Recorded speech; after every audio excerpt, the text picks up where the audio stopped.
శ్రీమద్ భగవద్గీత 17వ అధ్యాయము 9, 10, 11, 12వ శ్లోకములు. కట్వాంలలవనాత్యుష్ణ తీష్ణరుచ విదాహినః ఆహారా రాజసశ్రేష్ఠ దుఃఖశోకామయప్రదాః.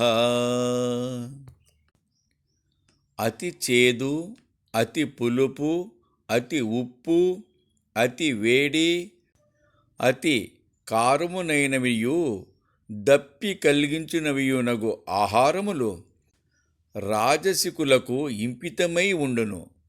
పరిణామమున నవి రోగమును దుఃఖమును కలిగించును. యాతయామం గతరసం పూతిపర్యుషితం చయత్ ఉచ్ఛిష్టమపి చామేధ్యం భోజనం తామసప్రియం.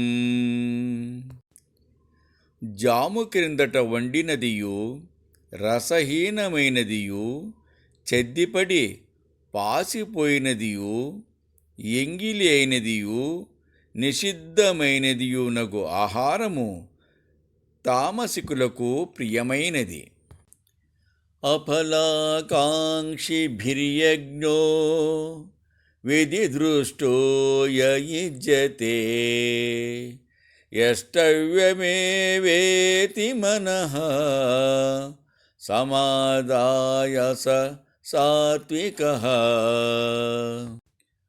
ఫలాసక్తి లేక కర్తవ్య భావనతో సమాధాన చిత్తముతో శాస్త్రానుకూలముగా చేయబడి యజ్ఞము సాత్విక యజ్ఞము.